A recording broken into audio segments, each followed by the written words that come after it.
All right, if you're just joining us, you're at the right place at the right time. Our business is to shape policy. We started that business of shaping policy by looking at the U.S. inflation rate pegged at 2.9%. Thereafter, we talked about the FMCG market in Nigeria. And now to our third big story for today, because today is for global policy update.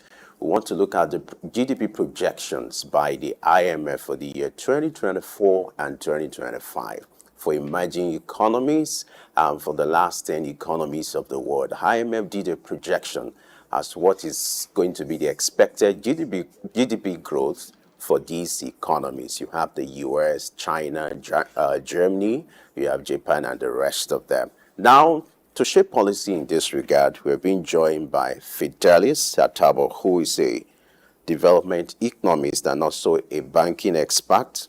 He's also a lecturer from the Department of Economics, Federal University of Lafayette, Nasarawa State. Glad you have joined us on NXT this morning, Fidelis. All right, thank you, Mr. Femi. Good morning. Good morning. Morning. Good to see you. Good to see you again. Yeah, good to see you too. I'm actually, how do I call it? Accumulating more knowledge in Lafayette, but across every other sphere, we are actually impacting. Thank you very much for inviting me on this program. I think it's a welcome development to be consistent on a particular discussion that is relevant to the world, most especially the emerging economies and the stable economies too, that can also borrow a lead from what we are discussing. Thank you very much. Thank you so much for the compliment as well. So let's get back to the business of the day now, looking at the GDP projection made by the IMF. I would love you to react generally to these projections before we go specific on some of these countries. Now, when you got this report, what came to your mind? What's your assessment of this GDP projection, the GDP growth for these emerging economies? What are the peculiarities you've seen in these reports? And what can you tell us about some of the peculiarities associated with emerging economies in respect to the projection made by the IMF in this report?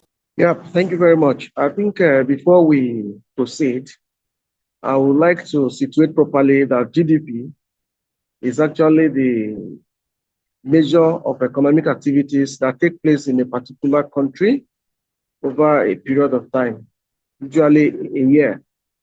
And it is used to measure the performance of an economy and well-being of the people in that economy.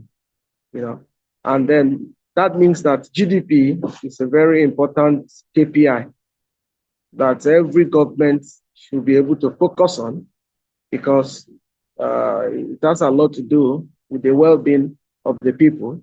But the realities we have seen in most emerging economies and then even the developed economies is that you could see GDP at an increasing rate, then the cost of living, or probably the well-being of the people, does not go at that traction with the GDP.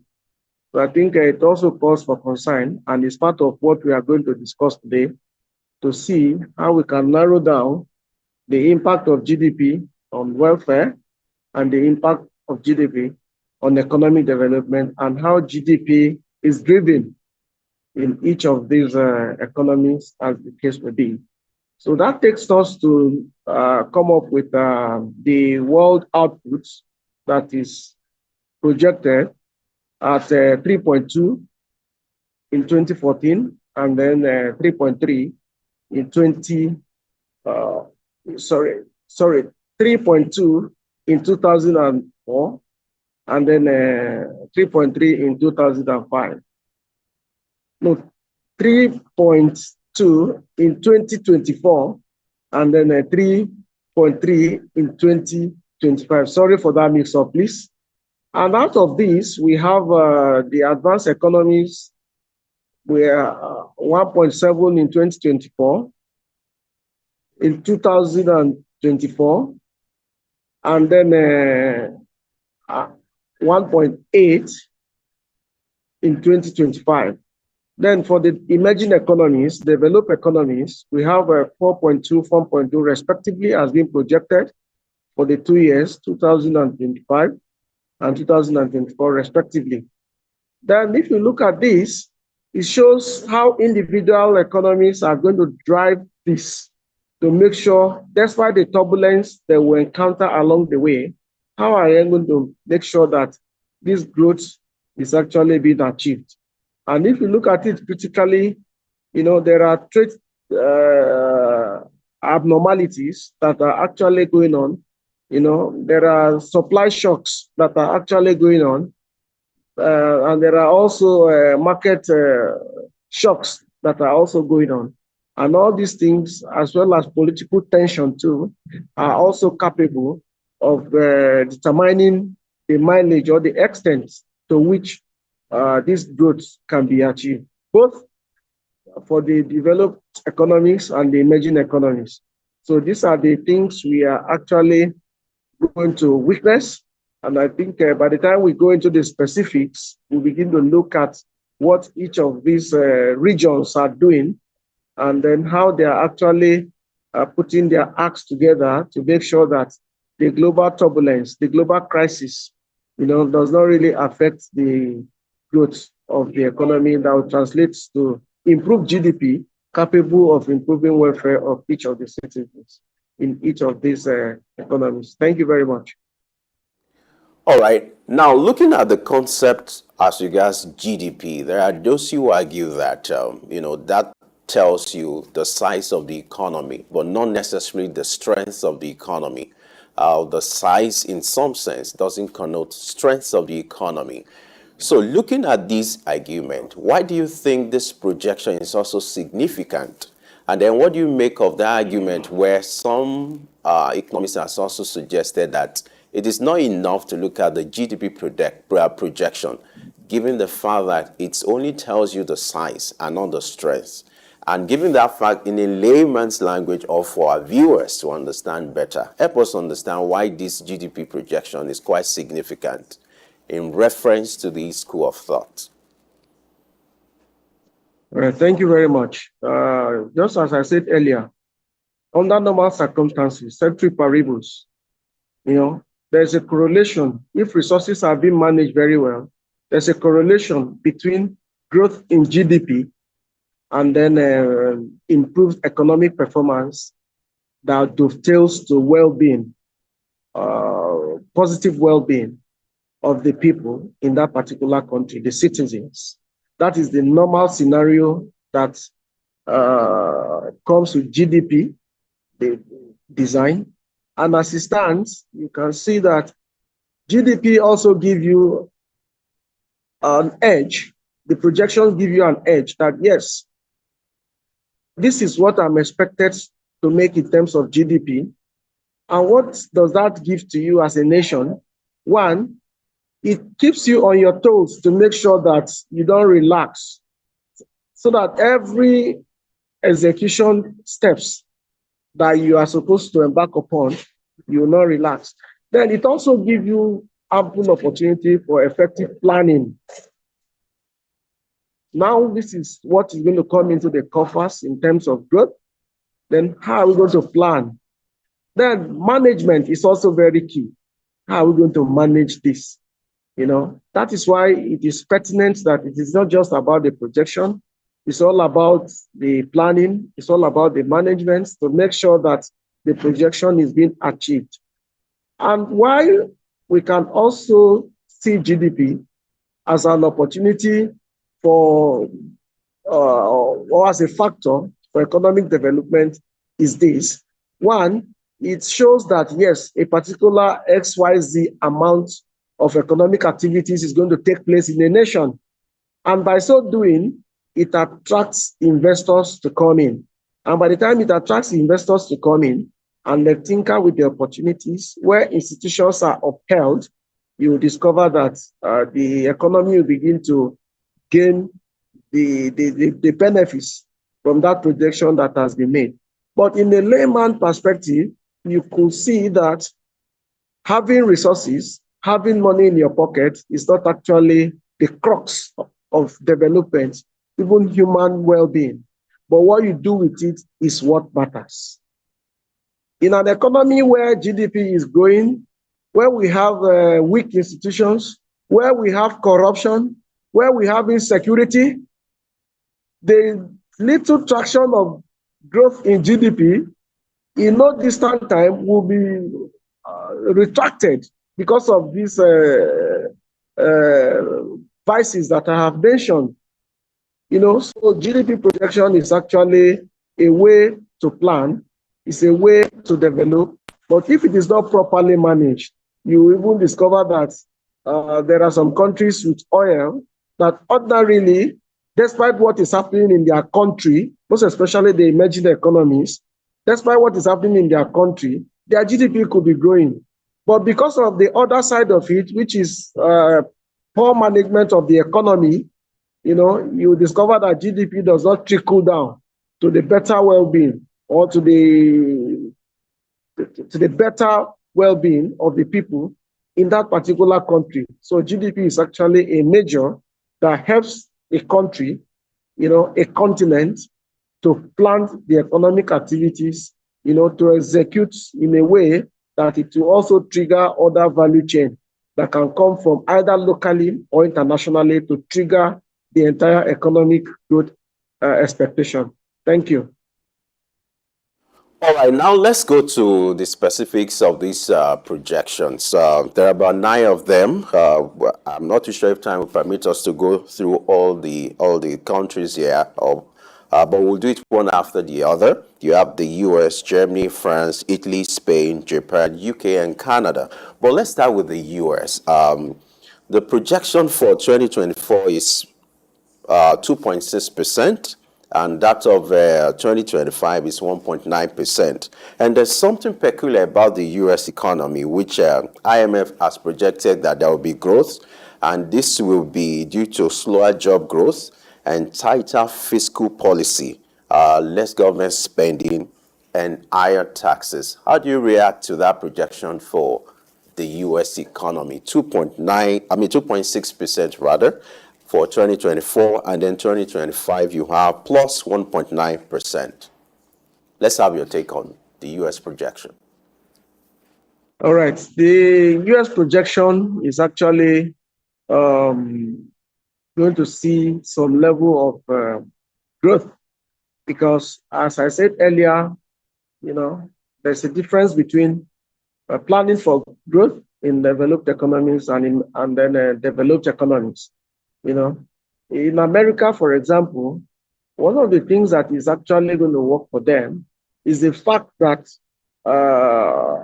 some of these technological advancements are actually being given due attention, and then there's going to be serious attention to technological advancement in the US, and then there's going to be more support again for MSMEs, which has actually been the bane of American development, So by that, the American economy is going to look into that technological development to see how more can be achieved in that space.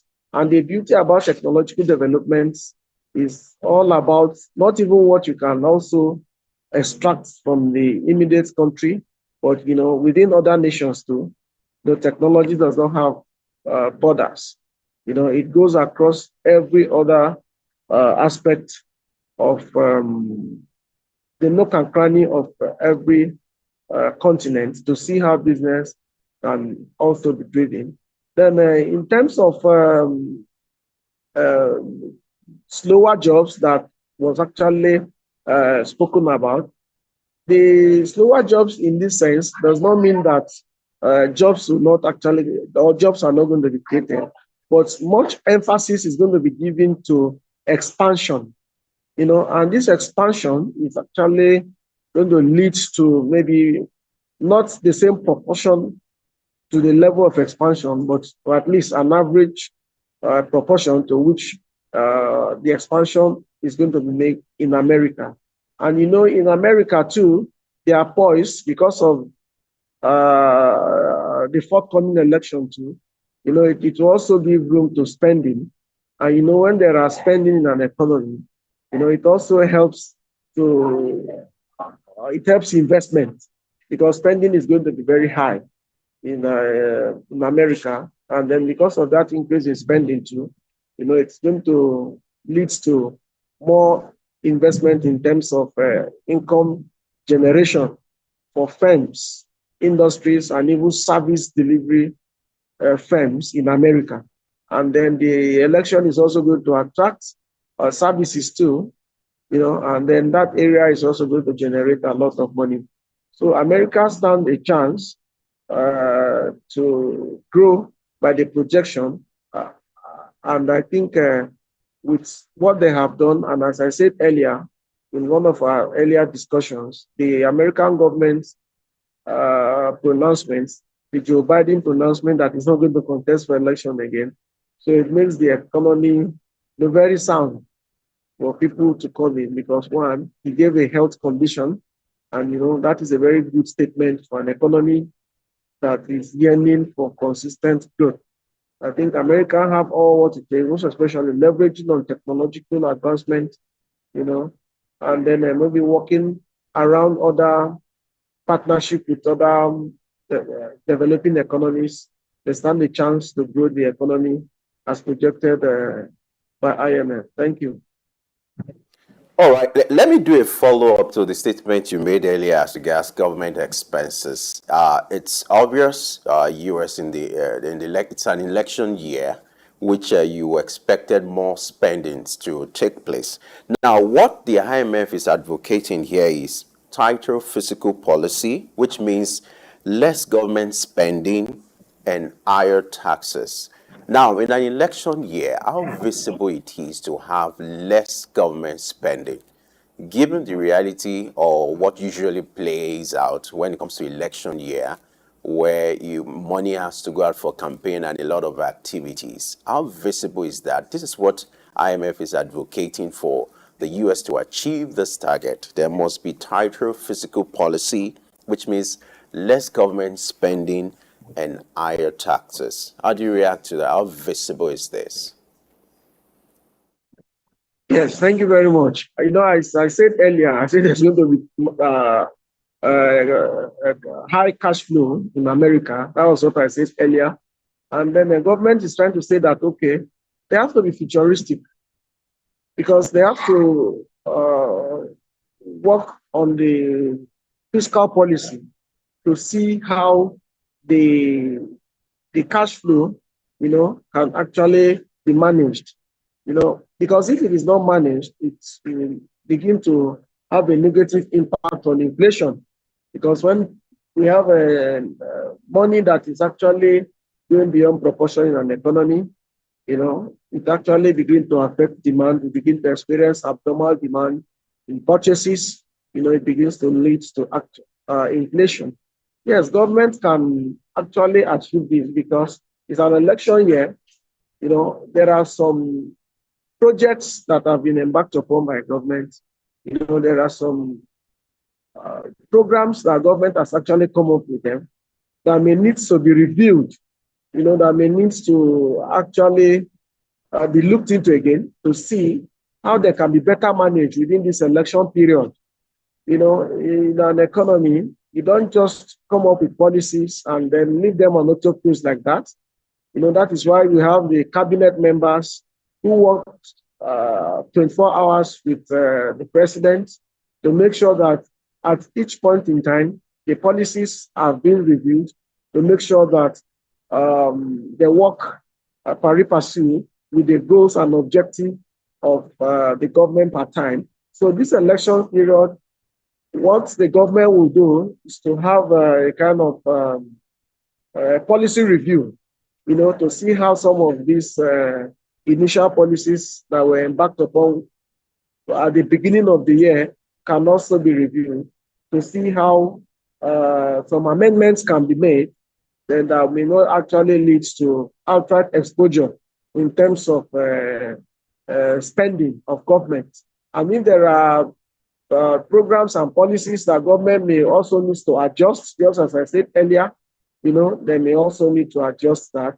And then every 10 kobo that is being spent in America now, it has to go through, how do I call it, a stiffer review, or a stiffer, there's a word I want to use. Yes, okay, let me leave it to review. So America can allow this, but on the part of opposition, we also know that, yes, before now, they have actually kept this money for this election. There's no way they will not pump this money into the economy. So the money we are talking about that is going to circulate in the economy can also come from other political opponents. It must not be the government alone.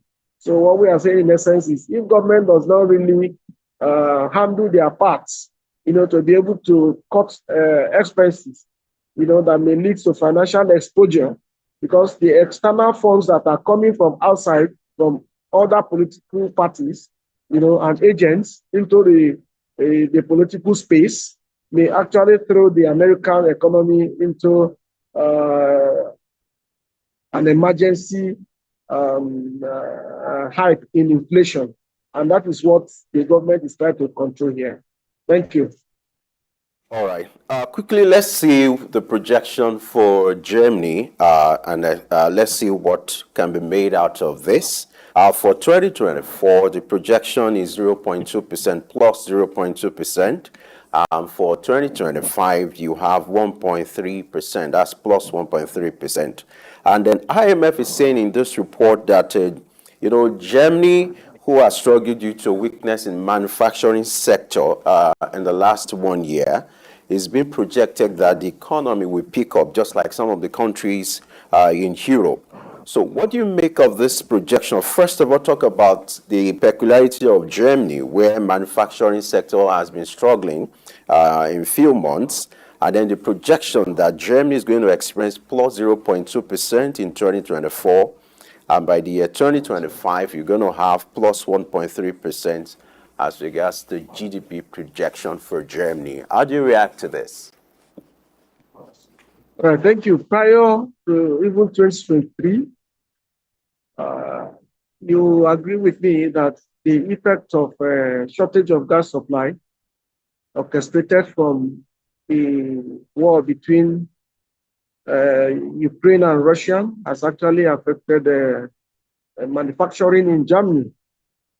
And then you could also see that effect of shortage of gas supply, rubbed on manufacturing activities in Germany. And I think within the period the war started and they started experiencing this, we also saw that even Germany went back to some of the coal, the old coal mining that were used in the past before the emerging of the environmental friendly driven energy materials for manufacturing. So because Germany has actually survived this between when the war started, and then now they have restructured the economy, they have restructured their technology, and then it's beginning to give them some level of traction. And then I think what came to Germany that time was like a supply shock of energy source, which affected some of the manufacturing industry there. And I think between when the war started up to 2023, between Russia and Ukraine, up to 2023 and 2024, the industries in Germany, they have innovated, they have realigned, they have adjusted, and I think they are beginning to have some traction from the adjustment, either in technology, which they have done, adjustment either in terms of human resources that they have done, adjustment either in terms of markets that they have also done. So these are the things that will actually going to culminate into Germany, seeing a mileage has been projected by IMF.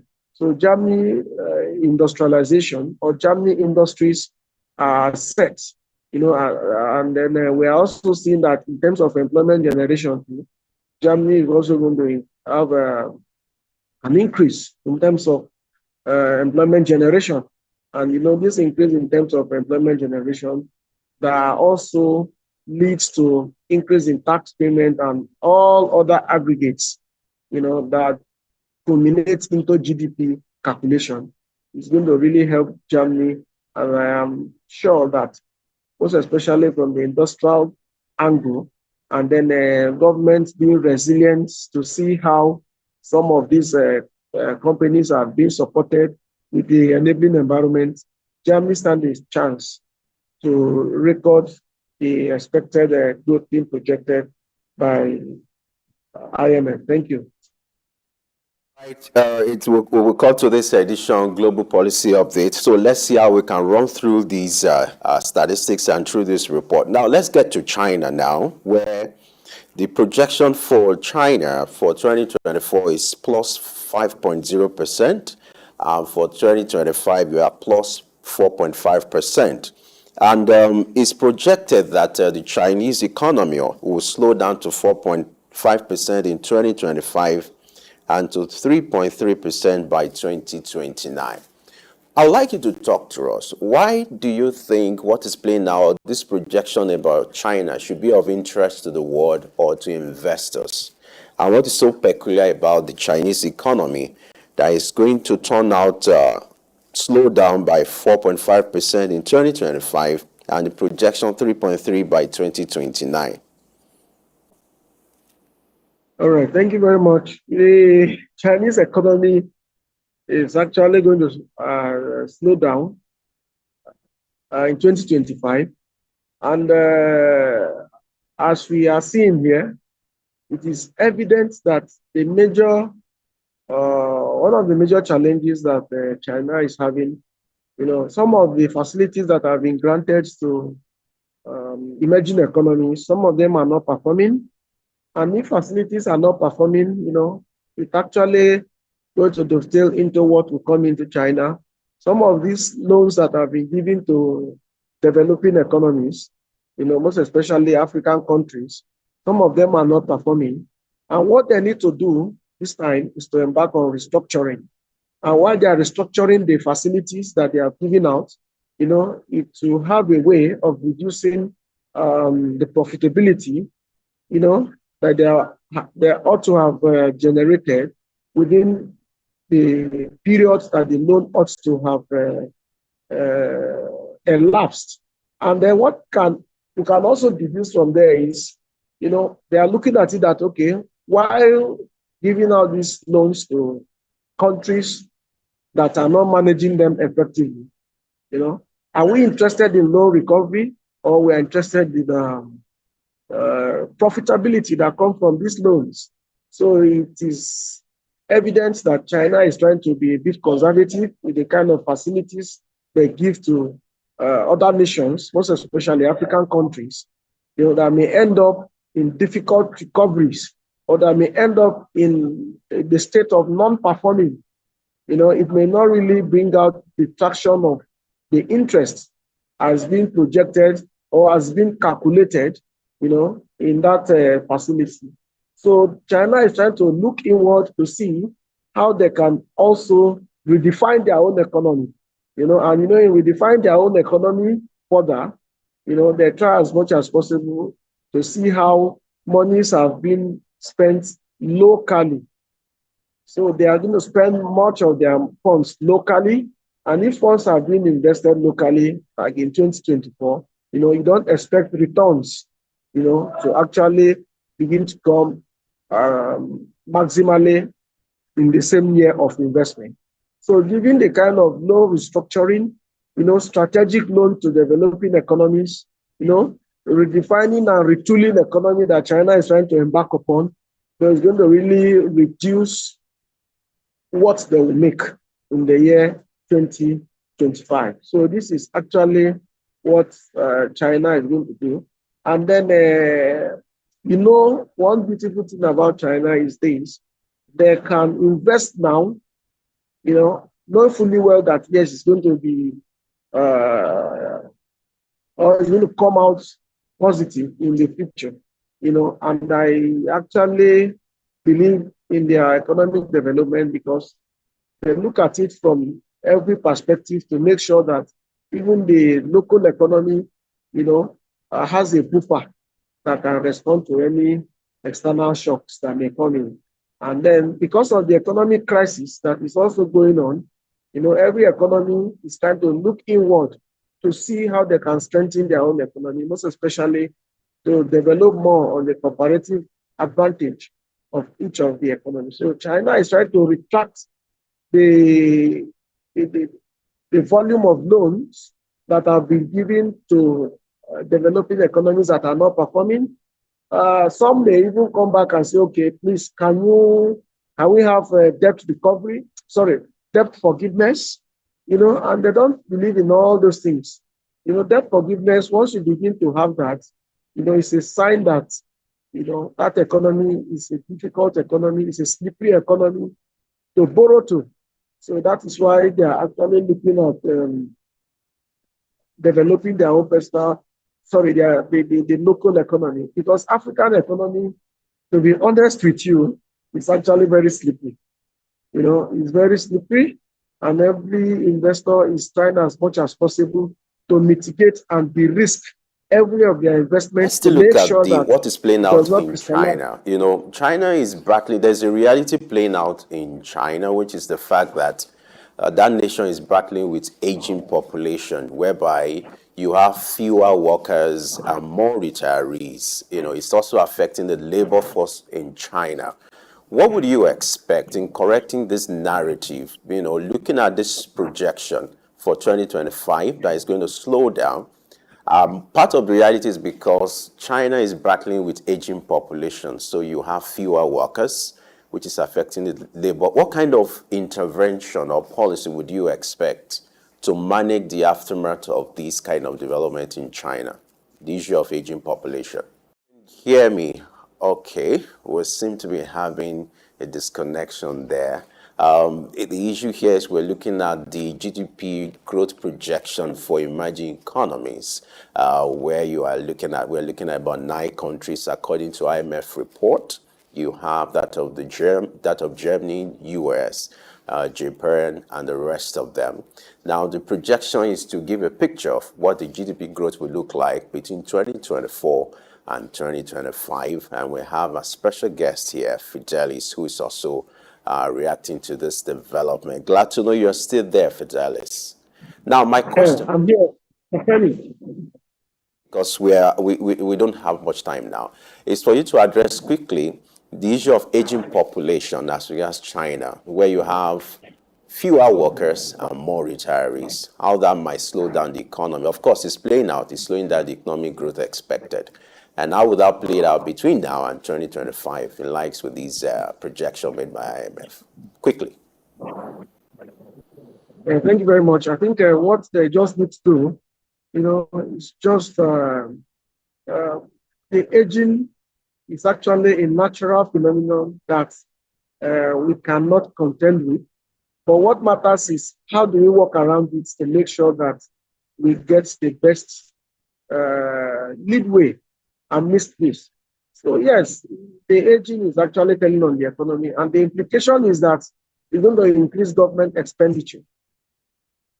Because these people are not going to be left on the streets.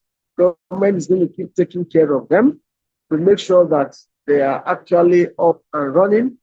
And by this, you discover that you're going to see a reasonable number of citizens that are no longer working, but government is actually giving them attention in terms of payments to the retirees, and also in terms of special care to make sure that they also remain to be consulted if they need the right. But what they need to quickly do is to actually look at the age brackets that can be brought into the mainstream of the economy. And we may also see this rubbing on other economies too, whereby we're going to have a recall of experts from other countries back home to see how they can replace the aging group that is actually going to come up, to be able to fill the gap that will not have a negative effect on productivity, because the productivity needs to be sustained. And if productivity is sustained, it can be improved upon. And by the time it is improved upon, government will have more money to be able to take care of this, the retirees, that will not have negative effect on the economy. And I think it's also a challenging time for China too, to see how the interplay between all I have explained, can also be done in a way that it will not slow the growth that is being expected in China. So it may lead to a recall of experts, just as I say, from other nations too, for replacement, as the case may be. Thank you. All right, let's wrap up by looking at the few African countries on this list. We have South Africa. The projection is 0.9%. For 2024 and 2025, you have plus 1.2%. And for Nigeria, you have plus 3.1% for 2024, and then plus 3.0% for 2025. Quickly, we are almost out of time. I would like you to react to the projection for these two African countries. You have our brother country, South Africa, and then you have that of Nigeria. What do you make of this projection for these two African countries? Quickly, South Africa and our own Nigeria.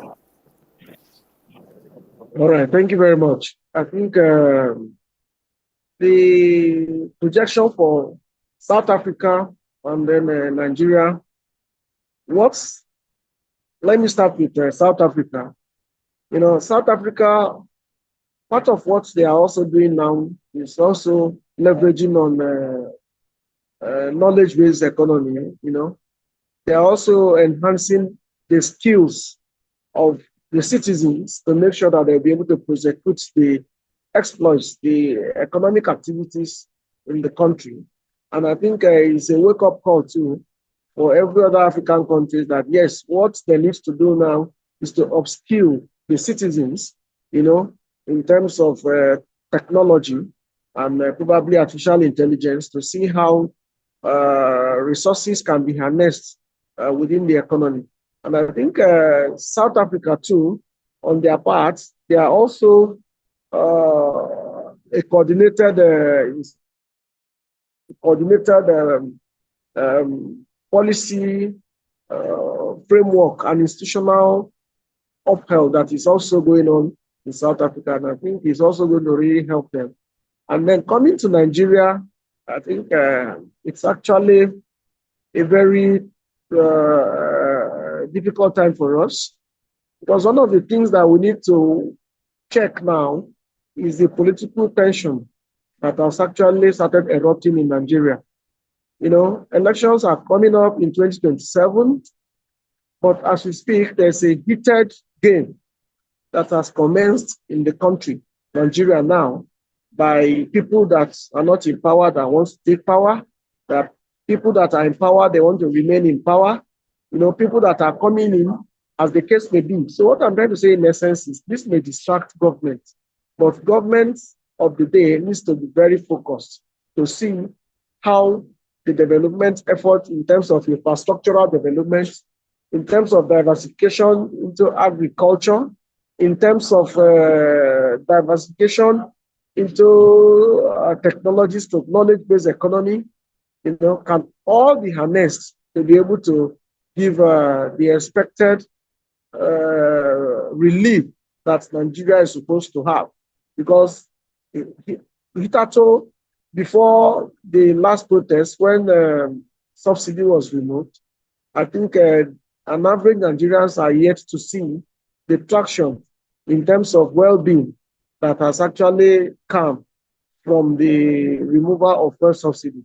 But I can boldly tell you that such economic policies does not come with immediate succor. It requires some level of patience, and level of support All before right, we begin Fidelis, it's to. important to let you know that your points are well taken, talking about the need to ensure that the dividends of removal of fuel subsidy is being evident in the daily living of Nigerians. And I think that's what you're trying to emphasize on. But unfortunately, we just have to wrap up now, and I must commend you. You've done justice to this conversation. Thank you so much for your time and your thoughts on this Thank you. development as regards GDP projection for the year 2024 and 2025. Thank you so much Thank for you very spending much time with for us on having Early me. Extinct today. All right. Thank you very much for having me. And thank you very much. Thank you very much. Hello, All can you hear right, me? at this junction, we just have to wrap up. This is our offering for today. Don't forget the conversation continues on our social media platforms, and you can do a catch up of the conversation we've had earlier, even the present one, on our YouTube channel. Just search for at SouqNewsTV. That's just the handle for all our social media platforms. Don't forget your award-winning program, Early Exchange, will always come bigger and better. And then don't forget, we'll return tomorrow to have another conversation as regards shaping policy and developing our continent. I am Femi Ayodele. Thanks for watching. I'll see you tomorrow.